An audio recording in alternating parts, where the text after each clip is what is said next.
All right, let's get started. Welcome, everyone. I don't normally have afternoon coffee, but I did over this break, found a coffee. So if I'm talking too fast, feel free to let me know and I can slow down. And also at any point, if you have questions or need clarification, that's totally cool. There should be some time at the end for questions as well. So, especially if I talk quickly. So, who here has heard of CSS Grid? Okay, have folks been using it already? Anyone using it? Okay. Anyone who's fans already? Okay, any mortal enemies? Okay, I think that's positive. So, okay, no mortal enemies. So about this talk, we're going to cover just the basics today. 45 minutes, we don't have a ton of time to get into the weeds. And CSS Grid represents a whole new paradigm for layout on the web. So we're just going to ease into it. This is really the very first two-dimensional layout method that is native to CSS. So I want you to leave here today inspired. Try out some new techniques. I want you to have the resources to dive deeper when you leave. We'll look at some of the new stuff that Grid allows. Learn some new terminology, because there's a bunch of it. Go over the basics of using Grid, including some demos and some syntax. And then I'll leave you with a bunch of resources. And they're all linked from the presentation, so that's probably the easiest way to get the links. So you don't have to write quickly. You can just write once, reference it later.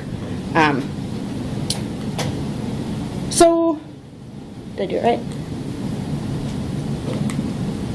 I don't think your mic's working. Oh. I don't know if it's supposed to. Hello? No, it's not supposed to. Okay, I was going to say, I don't know. The person who set me up didn't mention anything about a mic. I can certainly speak more loudly. And you are also welcome. There's plenty of seats up here. So, we're not moving yet?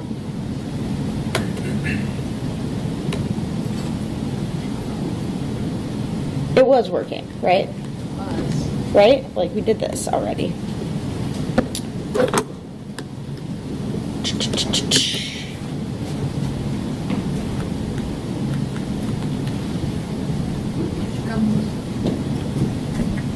Okay, now maybe.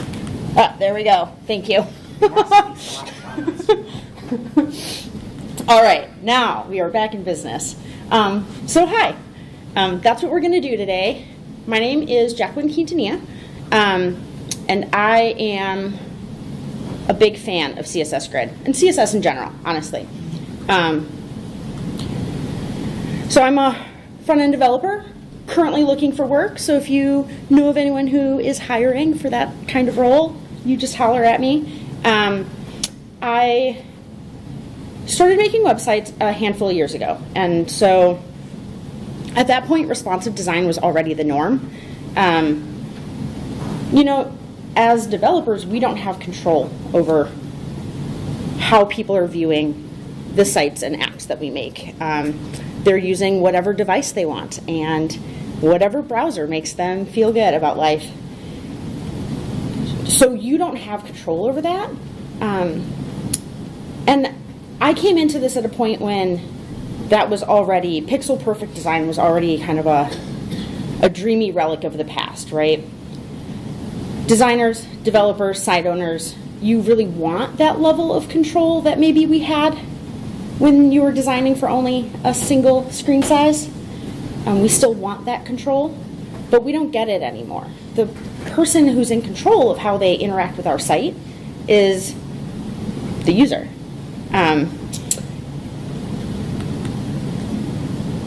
And so that's something that as, with that mismatch that's happening, they're using whatever site they want, but CSS was really best suited for a world with a single screen size. We had to get really good at floating things, using percents and media queries, We kind of welcomed CSS frameworks that helped make that a little bit more manageable, like Bootstrap. And it led to some frustration. I mean, everyone has seen a floated layout that's broken at this weird iPad layout or something like that. Like, everyone's run into this. It happens a lot in the wild. So there are a lot of limitations that sort of came with using those really static CSS rules on a web that's infinitely flexible. Now we have CSS Grid, which is really designed exactly for that. Two-dimensional, flexible.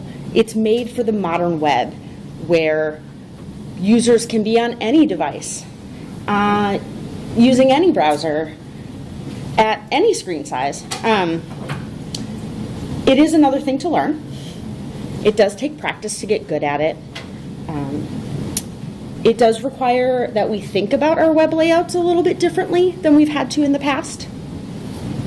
But it is a tool designed exactly for this purpose. So that's kind of cool. Here's some of my favorite things that CSS Grid brings to the table. You can use simpler markup. There's a lot less need to nest divs or have wrapping divs. So you can keep your HTML a little bit cleaner, because you don't need to wrap a bunch of rows in order to get your layout to work how you want it to work. Not that that goes away completely, for sure, but it's a lot easier to work with the markup you have, or the markup that might semantically be the best. I find it to be much more maintainable. Your layout code is in one place on your parent element. So you don't really need to, who's ever said like, oh, we should have slightly less of a margin or slightly less padding, and then you have to go in and you have to find those 47 places, elements on your page that have that padding so that they line up, because that's what your design required. And with Grid and most of the layout styles being on a single parent element, you have to do a lot less hunting, okay? And we'll talk about that a little bit more further later. It is the first layout method that is, like I said, two-dimensional, inherently flexible. So the users can come at your site using whatever device and browser they want, and you, the developer, the designer, the site owner, can still maintain some control over how that presents at all of those infinite sizes, with a lot less hair pulling, I've found. So that's nice. And like Flexbox before it, centering, which for reasons that no one totally knows, have just vexed people for eons on the web. And now stuff like that is super simple. So that's kind of fun. As far as some of the new layout things you can do with Grid, there are things that used to take a lot of floats and a lot of creativity and a lot of wrapping divs, and they were still really brittle. Now we can do things that are, designed for that responsiveness and flexibility. You can place elements explicitly. You can overlap elements on purpose. You can design your white space. You can have white space much more simply. You can leave it intentionally open. You can more easily control how elements reflow at different screen sizes. So you can keep things readable, but also interesting. And we have a lot more ability for inventive print style layouts that work with that inherent flexibility of the web. So you kind of get the best of both worlds. HTML is intended to be responsive. If you have no styles on a page, it is very responsive, but maybe not as interesting as it could be, right? And so this gives us sort of a beautiful union of a site that can be flexible, can be semantic, and will allow us to have a little fun with the design and the layout of it.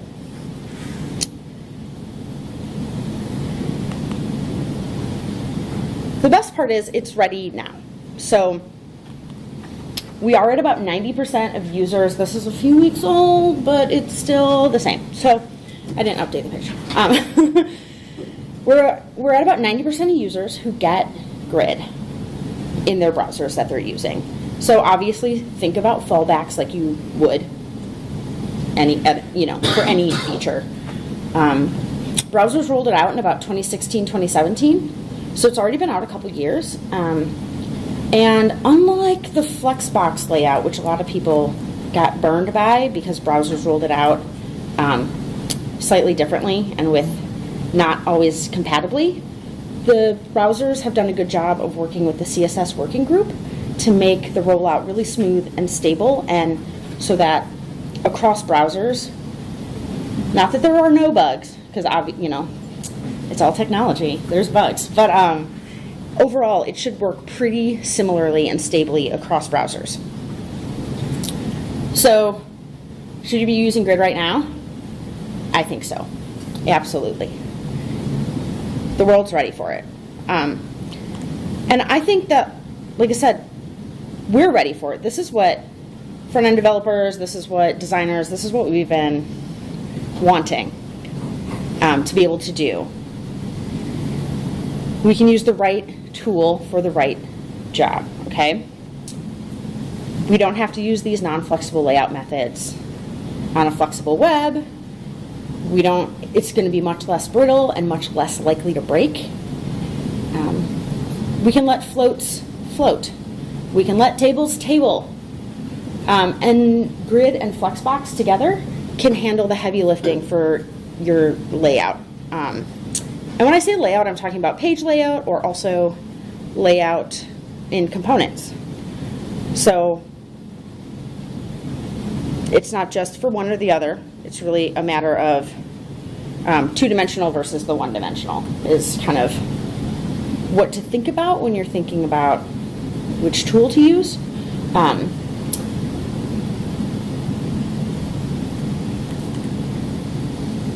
I mean, that's pretty cool, right? Floating was never meant for layout, and now it doesn't have to be. So let's get going, right? So like I said, CSS Grid is it's a complex spec. There were something like 18 or 20 new terms, new properties. There's a lot going on. You have a lot of power and control. That being said, with just a little bit of knowledge, you can start working with it, and you can actually do fairly complex layouts without really diving too far into the weeds. So right now we're going to go over what some of that terminology is. So when there's these new terms, you know what they're talking about. And then, like I said, there's resources at the end, so you can get nerdier if you want later on your own time. Okay, so some vocab. We have a grid container. That is the basic unit. So that would be your parent element. Nearly any element can be a grid container. Did we miss one? No. Okay. And then grid tracks are your rows and your columns. Okay. So you can see in this image you have your grid lines, the pink lines, and they're really useful for conceptualizing that grid, but it's important to keep in mind that that's just visual. That's for us, humans. As far as the computer's concerned, all the magic happens within the grid track itself. So between the lines. Okay, and so then between each lines you have grid cells, smallest unit of your grid. Again, this is invisible to humans. It's only for the computer generally.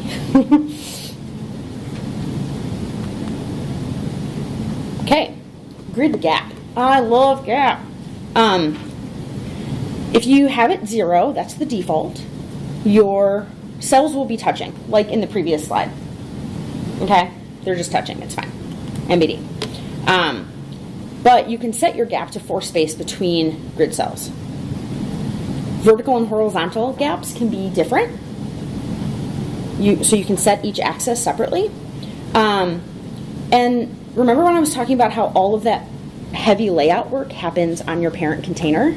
And so maybe you can save some time not having to dig through your HTML or your CSS to find all the elements that have margin or padding. You can use grid gap to keep that space without having to set margin or padding on individual elements. Which means if you need to change it, you change it in one place. That's pretty neat. Now, grid areas themselves can be made of a single grid cell or many grid cells. And grid areas are where you place your grid items. And so those would be child elements, direct descendants of that parent container. We'll see some code later so you can get a better sense of that if it's not clicking quite yet. Again, you can get creative with how and where you place things. Items can span multiple columns or rows. They do have to be rectangular at this point.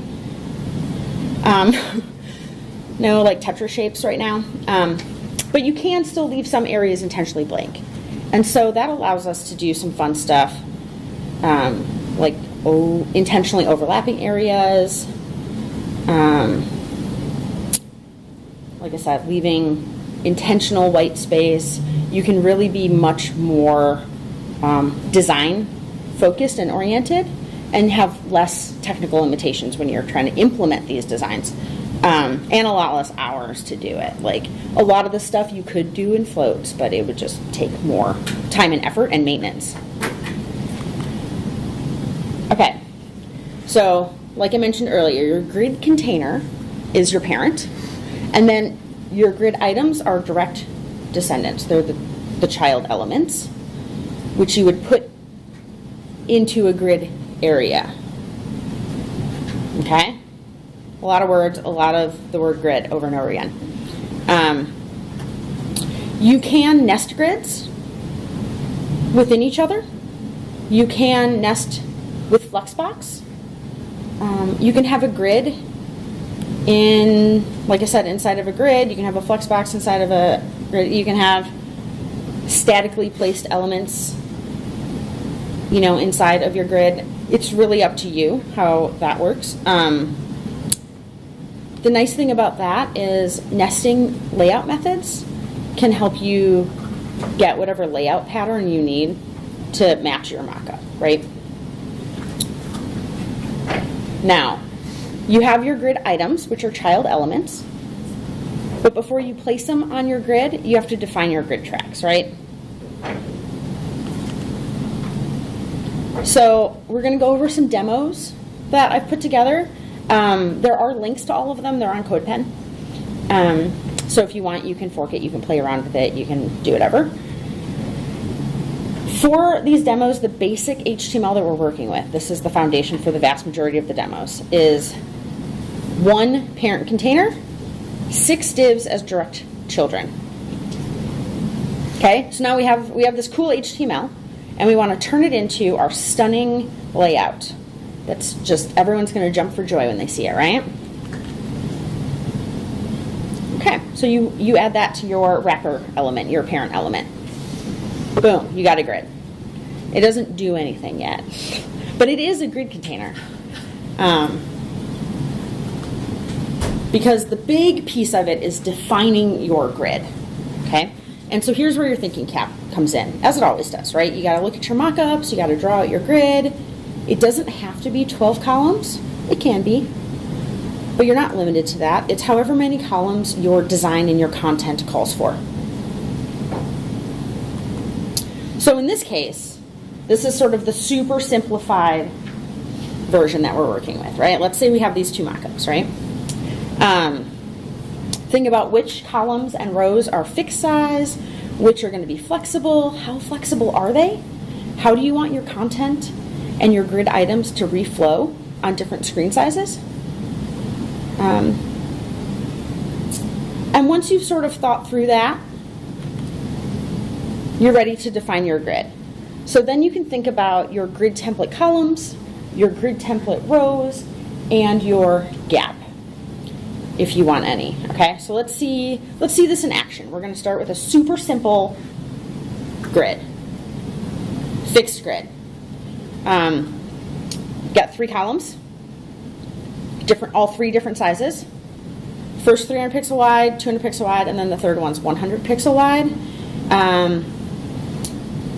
And you can see that's the syntax for it. That's the line. That's how you would declare those fixed width columns. What happens if you want a 4th column all of a sudden? Someone's like, oh, we got more stuff. We got to put it in there. You just declare a 4th number in the row, in the declaration.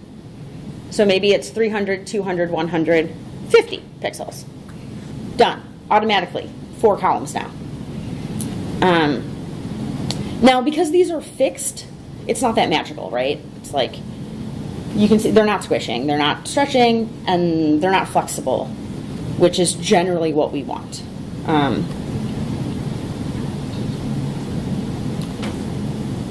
Okay. So you can use, in this, you can use any units of measure you want. So you could use percents if you wanted, you could use viewport units if you wanted, and that would make them flexible. But fractional units are the better option generally. So this is a whole new unit that was rolled out with Grid. It distributes the leftover space between your grid tracks based on the fractions you set, okay? And if you're familiar with Flexbox, it's similar to how FlexBasis works. If you're not, we'll talk about it. Well, I got an example. You can still use those units of measure, like I said, any of them that you know and love. But the FR unit lets the browser do all the work of math. So there's no more needing to subtract the margin and the padding, and then you have 3 columns, so it's, like calc, and you don't have to do a lot of those more complicated in CSS calculations, because you can just let the browser do all that work, and it will automatically take whatever your leftover space is after margins and padding and fixed inflexible elements, and then distribute it. So here you can see that it'll shrink, it'll stretch. The 3FR will always have 3 times as much space as the 1FR. Okay? If you do know, if you're close, if you're paying attention, and I hope you are, you can see that as it collapses to its smallest size, it doesn't, that 3-to-1 ratio breaks down. And that's because it automatically, Grid is trying to help you here. It doesn't want your content to get cut off. So you can override this, but the default is that it won't shrink less than your content allows. Okay, and so that's what we're running into. The 3FR, 2FR, it's like, oh, well, there's stuff in this div, and I don't want it to pop out of the box. So I didn't override that because I didn't want that to happen, right? But you could if you wanted to, depending on what your design needs are. Okay. So how about mixing units? That's pretty good, right? Like sometimes you have maybe a column that shouldn't flex ever, but your other columns can flex and you want them to. Easy enough. You have your one fixed 300 pixel column, and then the leftover space is distributed amongst the 2FR and 1FR columns. Okay, that's pretty neat. It's pretty neat. But we want more control, don't we? We always want more control. That's why we're in the biz. And if you master min-max, this syntax is a little wild. Okay, but min-max lets you put a minimum and a maximum on your sizing, and you can do it for, like I said, here it's only on 2 of the columns, and one of the columns is still fixed. Okay? You could do it on all 3. You could have the same, I mean, really, that is entirely up to you and whatever your design and your layout needs are. So let's walk through the syntax, okay? So that the first column, 200 pixels all the time, not doing anything else, okay? Let me see, there's this. This right here, the center column, the min-max on it is set at 100 pixels at the minimum, 1 FR at the maximum. So that means it's going to never be smaller than 100 pixels, and it will take up to all the rest of the open space. So it'll get as big as the screen lets it. The third column, on the other hand, is always going to be between 200 and 400. So it'll be 400, and then when it needs to shrink, it'll shrink down to 200, and then it'll overflow the page if it can't get smaller than that. Okay?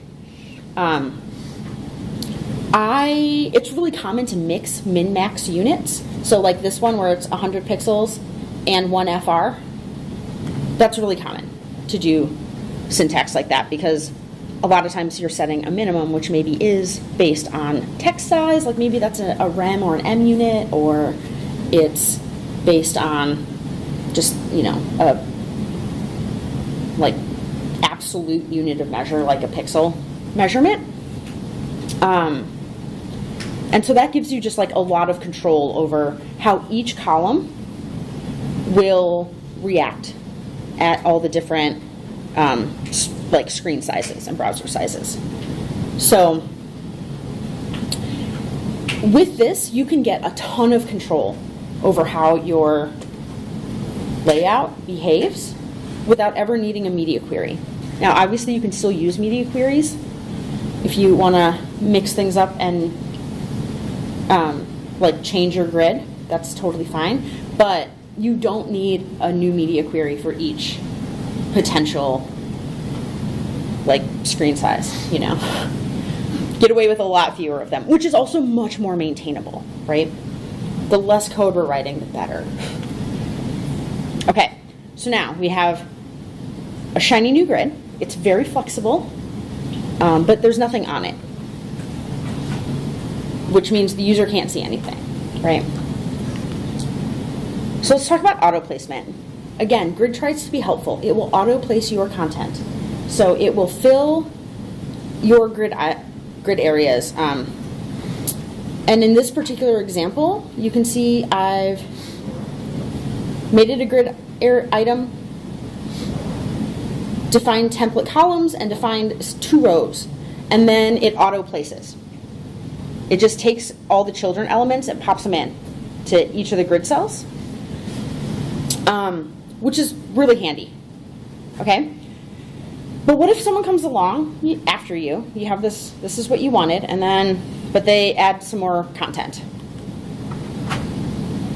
Okay? So then you get auto-generated grid tracks, implicit tracks. Again, Grid is trying to be helpful. It doesn't want your content to overlap other content. It doesn't want your content to get in the way of anything. It doesn't want it to be behind anything. So it'll follow that same pattern you laid out when you defined your grid, and just keep popping in these new mystery items into a track that it makes on the fly. Okay?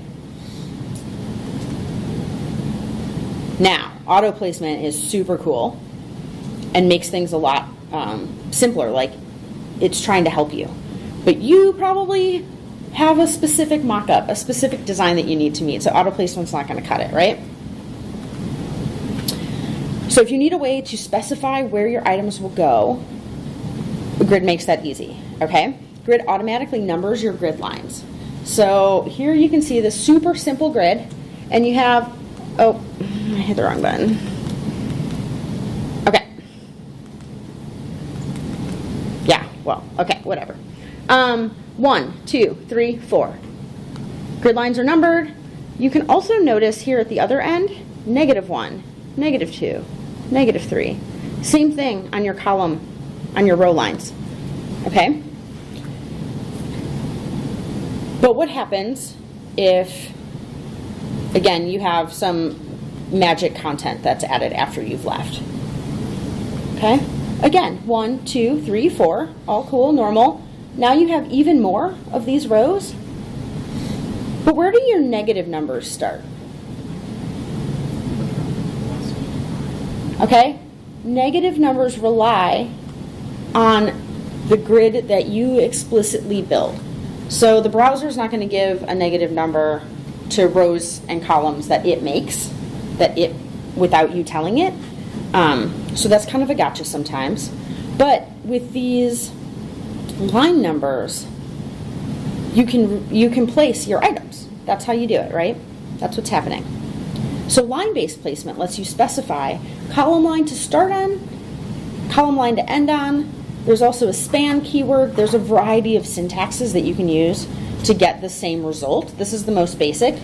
So here you can see the number 1 box gets placed at grid column 1 to 3, so that means it's spanning 2. And the row is 2 to 3, so no spanning, just 1 row, but starts on the 2nd row. Okay, so now you can put that wherever you want. Line-based placement, pretty cool, probably the simplest way to think about it. You can also name your lines, and some people really prefer this. And then you can use those names when you're placing your items. And lines can have multiple names, and multiple lines can have the same name. So that gets a little interesting. And then, so you can think about it, like in this example, we have purposeful white space. Because I place this one, and I place this one, and the others are auto-placed. Okay? And you can name them anything. Again, this syntax is I find it a little wild looking, but you can name them whatever you want. It's main start is probably a really normal one, but you could name it Bob if you so pleased. Okay. So stuff like intentional white space, purposeful overlapping, a breeze in grid. Okay, that's pretty neat. Line-based placement means you can put any grid item into any grid area that you want, okay? So you have that power, but my favorite placement method is area placement, okay? And this, to me, just is so much more sensical, okay? If you name a template area, you can map out your grid. So nav, nav, nav, aside, aside. You got your main content area, your infos, your footer spans the whole bottom. That is human readable. It really explains exactly what it's doing. And in CSS, you don't get that a lot, right? So it's kind of nice that you can just say, no, look, this is what I want this page layout to be, or this component layout to be in 3 dimensions, okay? And I find this works really well if you want to swap elements around with media queries, because it's just really clear what you intend to do. Here it is in action, right? Define your grid. See that the browser's auto-place these items. You can see the area names pop up. That's Firefox DevTools. When you're working with grid, they have the dev tools that really allow you to see what's going on under the hood. So you can even see the template area names that you gave all those areas, and you can see what items are in there. Now, in this example, you can see that your nav isn't spanning 3 things, right? We got to tell it to do that. So this is just on the parent wrapper, and if you're using named template areas at this point, all of that work has been done just in the parent element, okay? Which, like I said, much easier to maintain. But then you start placing your items. Now here, you can just name it, right? Nav, nav, boom, main, aside. That is where these things are going. You can just tell them where to go, and they go there. So much nicer than having to flip things. It's a lot of control that you get, which is really nice. Now, even better with this, you get named grid lines for free if you make a template area. So like this, keep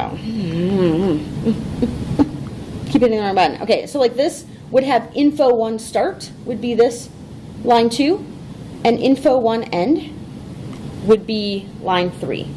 So if you wanted to overlap things, you can do that using grid names, grid line numbers, grid line names, or the template area name. Okay, so you have a lot of different ways, regardless of how you do it. All the ways you can do syntax is one of the things that makes Grid a little confusing, but it also gives you a lot of control. So, you know, pluses and minuses there. No? Sure. No? I'm Okay, so right now I want you to watch that aside, number 3, okay?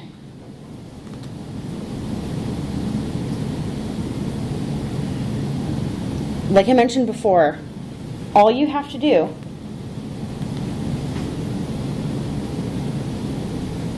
to move items around, if someone's like, oh, whole new layout, changing everything. We want the aside on the other side now.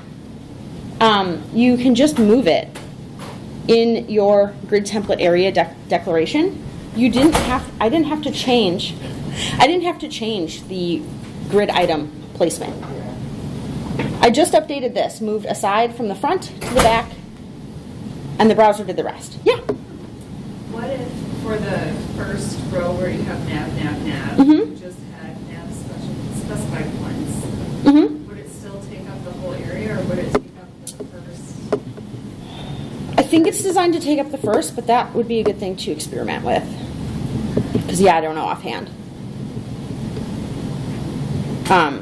But yeah, so you can just kind of move things around as you need, which is kind of magical, especially coming from flow-based layouts or table layouts or, you know. Okay, so there is a ton of power tucked in to Grid. It's it's a little 4-letter word, but like I said, a lot of new properties and a lot of new ways of manipulating your layouts on the screen. And we've really only scratched the surface. There are a ton of nuances, automatic helpers and defaults that sometimes look like gotchas if you're not ready for them. But with what we've covered today, you can already get started. Like I said, open up a code pen and like do that experiment, right? Here are some great resources. I would really recommend following, if you want to dive deeper into Grid and get really nerdy. Jen Simmons and Rachel Andrews have been doing amazing work sort of evangelizing Grid and sharing helpful resources. These are some articles that I really enjoyed, so those are in the list as well. And I don't sit down to do a Grid layout at this point without opening up Firefox DevTools and their Grid Inspector, which is fantastic, and CSS Tricks Guide, like, let's be real.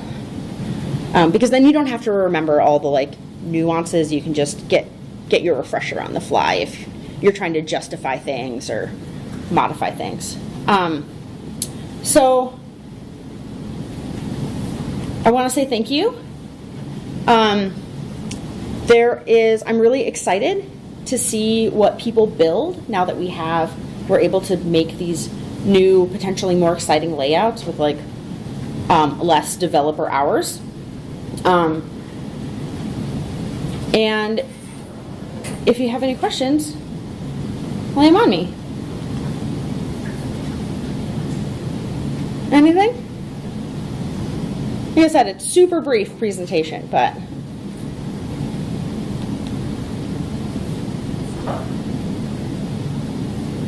all right. Great. Oh yeah, go for it. I guess my big question is the pink font that you have is great. What is it? Oh, the pink one? Oh, it is. It's a Google font. I think it's Playfair. Thank you. Yeah, I think it's Playfair Display in italics and bold or black.